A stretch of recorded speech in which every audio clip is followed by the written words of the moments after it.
शाह और व्यापारी फिर की फर्क है इन्हां विच और महापुरखां विच? जे इन्हां भी मरना है और वो भी ऊट सिधारे तो दोवां विच फर्क की होए? जे रहन न पावे सुर नर देवा और ऊट सिधारे कर मुनजन सेवा, बादशाह सहा व्यापारी मरना, जोधी सैसो काले करना, ये सब कोई काल दे वस है। तो फिर फर्क की? फिर एडियां वडियाइयां महापुरखां दी एडियां ताकीदा भी सेवा करो, जम नेड़े नहीं आवेगा, मरदा गए दोनों, वो भी चला गया वो भी चला गया। फर्क की पिया? साहब आखिर फर्क ये है, तुसी सिर्फ उन्हां दे शरीर करके पे तकदे हो कि दोनों चले गए हैं, क्योंकि शरीर तो किसे दा रहना है। शेख हयाती जग न कोई थिर रहा, शेख हयाती एहन करनियां कमाइयां वाले ये भी संसार में सदा नहीं रहे शरीर करके, और वो भी नहीं रहे कि जो बहुत सुंदर सन, ਜਿਹੜੇ ਆਂਦੇ ਨੇ ਰੱਬ ਹੀ ਕੋਈ ਨਹੀਂ। ਇੱਥੇ ਤਾਂ ਆਉਣਾ ਇਸ ਵਾਸਤੇ ਹੈ ਕਿ ਜੋ ਆਂਦੇ ਨੇ ਕੋਈ ਨਹੀਂ, ਸਾਨੂੰ ਪ੍ਰਤੀਤ ਹੋ ਜਾਵੇ ਕਿ ਉਹ ਹੈ। ਸਹਿਬ ਆਖਦੇ ਨੇ ਹੈ ਤੂੰ ਹੋਮਨਹਾਰ, ਤੂੰ ਪਹਿਲਾਂ ਵੀ ਸੀ, ਤੂੰ ਹੁਣ ਵੀ ਹੈ, ਤੂੰ ਅੱਗੋਂ ਵੀ ਹੋਏਗਾ। ਧੰਨ ਗੁਰੂ ਨਾਨਕ ਪਾਤਸ਼ਾਹ ਨੂੰ ਜਿਸ ਵੇਲੇ सदा आया ना भी आओ जरा दरगाह नूं, ते वही विच लाई चुब्बी ते दरगाह नूं चले गए। 3 दिन नदी चों बाहर नहीं निकले। जे रामदास घबरा गया, वेखन सुनन वाले रो पे, एक ही पाना वरतिया पर बेबे नानकी दा सिदक सलामत सी। उन्हें आखिया कोई चोज है जी, तुसी मेरे वीर नूं अजे तक नहीं पछाणे हैं। आप नारायण कलाधार जग में परवरियो। ते जिस वेले चुब्बी ला के वेई विच गए अकाल पुरख दी दरगाह नूं, ते बाबा जी आखदे सन उत्थे टाइम नहीं, जिवें इत्थे टाइम है ना भी किन्ना चिर होया ही आया, आखे 5 मिनट, तो इत्थे गिणती है। असी गिणतियां दे देश दे वासी हां, इसे वास्ते सदा गिणतियां च पए रहिंदे, कदे गिणतियां चों निकले ही नहीं। उथे गिणतियां नहीं, उथे टाइम नहीं। जिथों दा जिक्र हजूर करदे हन, सूख महल जाके ऊंच द्वारे, जामे वासे भगत प्यारे, सहज कथा प्रभ की अत मीठी, पर विरले कहूं नेत्र डिठी। वेखण वाले भावे हैं विरले, पर वेखिया तो है ना। ये तो नहीं भी किसी ने तकिया ही नहीं। वेखण वाले जरूर हन, पर हैं थोड़े। उन्होंने ही वेखिया जिन्हें इत्थे श्वास श्वास जपिया श्री ओ थां वेखी हुई, इत्थे आके भी उन्होंने भुली नहीं। साहब कलगीधर पातशाह आखदे चित ना भयो हमरो आमन को। मेरा उथों आमन नूं चित ही नहीं सी करदा, पर आउणा पिया मजबूरी, क्योंकि हुक्म सी। उसके हुक्म नूं कोई टाल नहीं सकदा। जे हुक्म टाल देवे तो मंजूर नजर नहीं हो सकता। इस वास्ते आउणा पिया, पर आके भी चुभी रही सुरत प्रभ चरणन में। उते ऐसा नजारा है कोई कि इत्थे आके भी सुरत जिहड़ी है ये उते खुबी हुई है। किते संगतां आउंदियां ते बाबा जी गल करदे सन, ते गल करदियां करदियां चुप कर जाण। फिर पुछना की गल कर रहे सन, क्यों बई की गल करदे सन?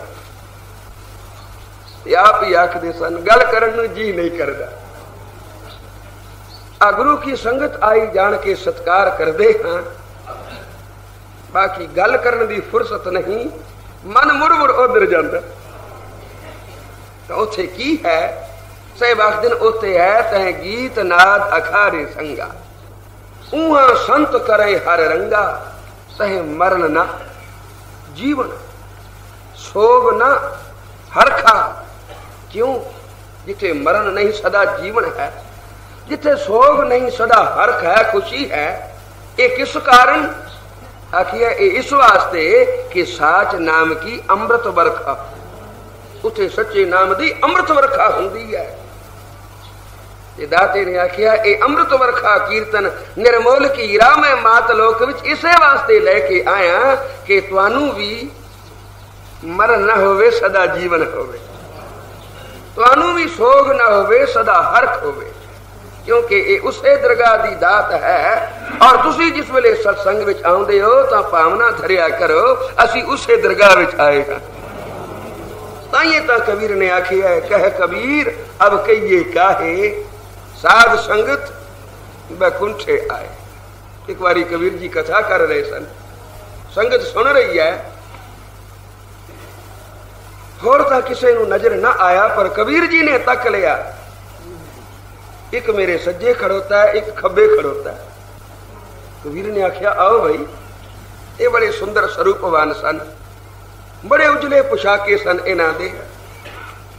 आ दरगाह वासियां दी पोशाक चिट्टी है, उथे सफेद रंग है, उथे कोई होर रंग नहीं।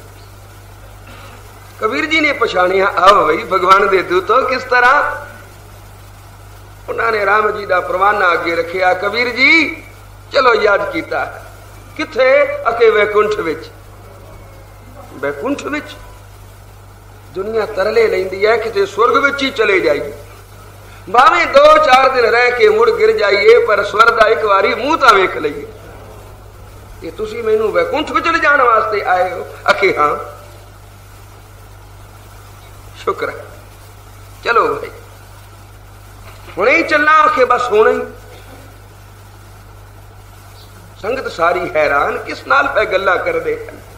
नजर तो कोई आउंदा नहीं कोल खड़ोता कि भगवान किस नाल पे बोल दे हो भगवान। ता कबीर ने आख्या राम जी दे दूत आए हन ले जान वास्ते। आने ने चलो वैकुंठ नू। पर कबीर ने सवाल किया, क्यों भाई आ जिवें इत्थे सतसंग सजिया होया है, वैकुंठ विच है ना इसे तरह?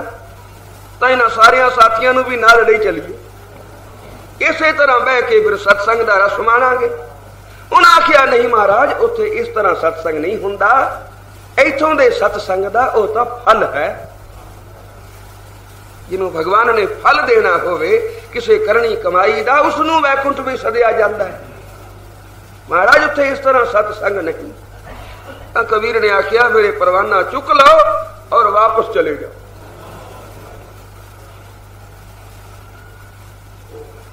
क्यों?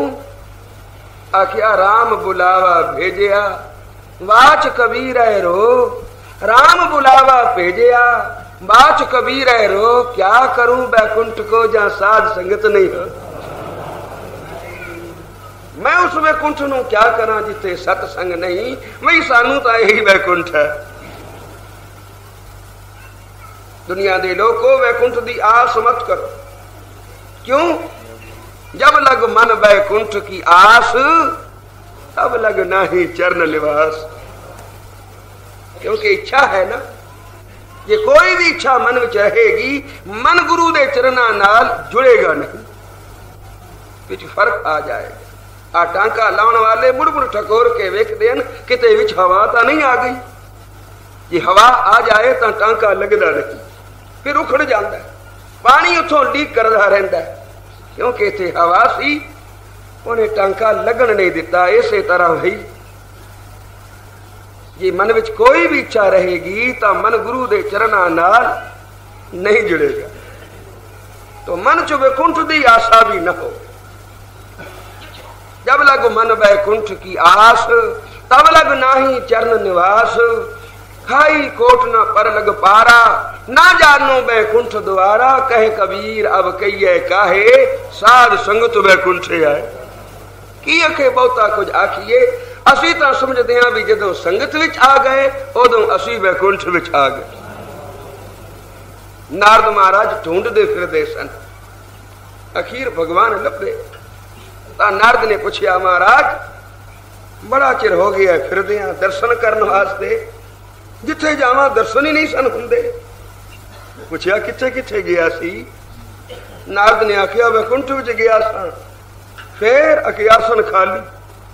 खीर समुद्र विच गया सा, फिर शेष नाग दी सेजा खाली।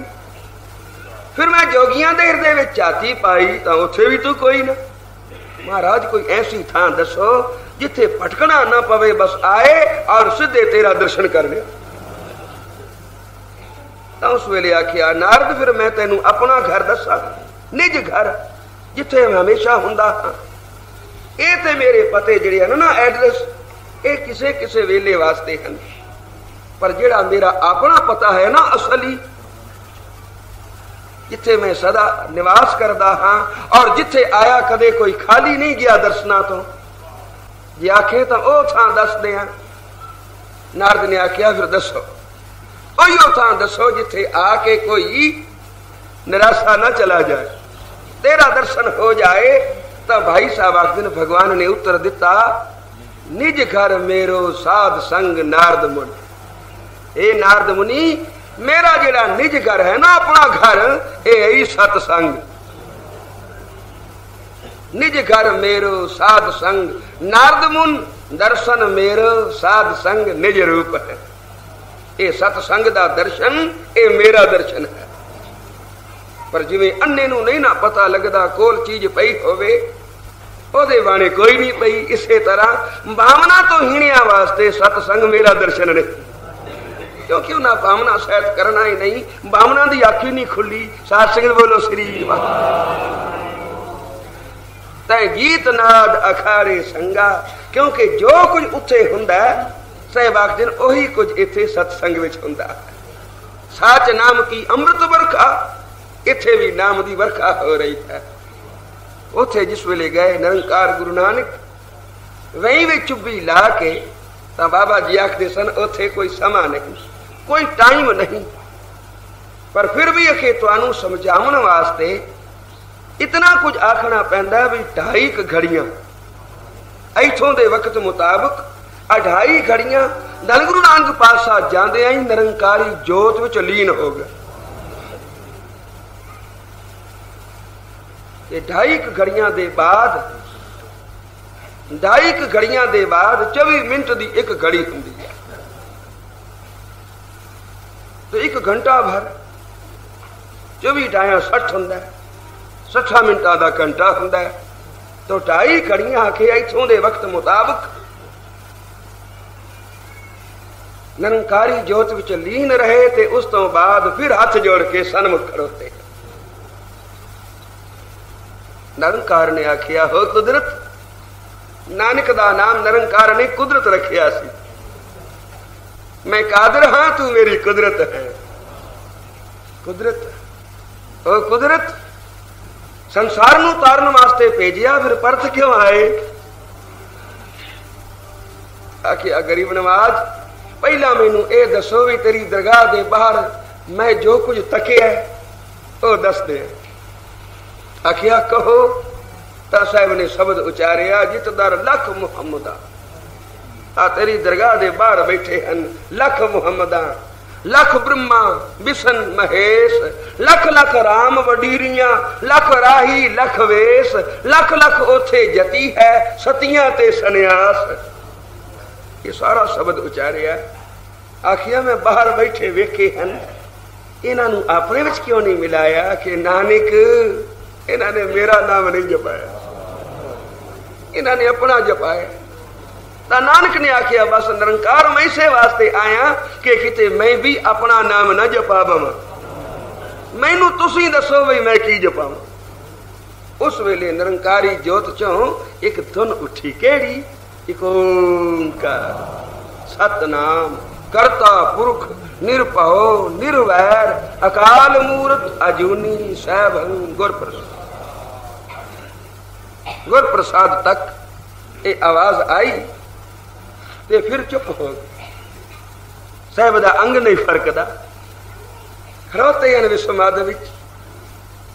निरंकार ने पूछा, नानक की करना है? आखिया जप। निरंकार जो कुछ तू दसिया ना मैं इहदा जप कर रहा। किवें कर रहे हैं? तो साहब ने आखिया आद सच। ये सचिया तू आद विच भी सच सी, जुगाद सच तू जुगा करके भी सच है भी सच तू हुण भी सच है, नानक होसी भी सच तू अगा भी सच ही रहेगा। है तू हो मनहार जो सदा है, उसनू जे कोई पामना नाल आराधेगा किवें ना आएगा। तो आखिया शरीर ये जरूर बिनसने हैं, इन्होंने सदा नहीं रहना, रहन ना पावे सुर नर देवा, ऊठ सिधारे कर मुन जन सेवा। नाले जेड़े रिखी हन मुनि हन जपी हन तपी हन, उन्होंने शरीर की इच्छा ही नहीं रहती। और तो समझते हैं शरीर भी एक उपाधि है। कड़ा जिस वेले समुद्र दे विच डबो दिता, घड़े दे अंदर बाहर पानी भर गया, हुण भावें वो घड़े वाली ठीकरी विच होवे कि ना होवे, उसका कोई फर्क नहीं पैंदा। इस वास्ते रहन न पावे सुर नर देवा, ऊठ सिधारे कर मुन जन सेवा। सहवाक दिन जीवत पेखे आओ वेखो जीवदियां बाबा जी ने, जिन्हां दे नाम दा डंका वज रिहा, जिन्हां दी कमाई दा झंडा झूल रहा है, और जिसकी खाक लैके साध संगत कंगले पातशाहियां मान रहे हैं। जीवत पेखे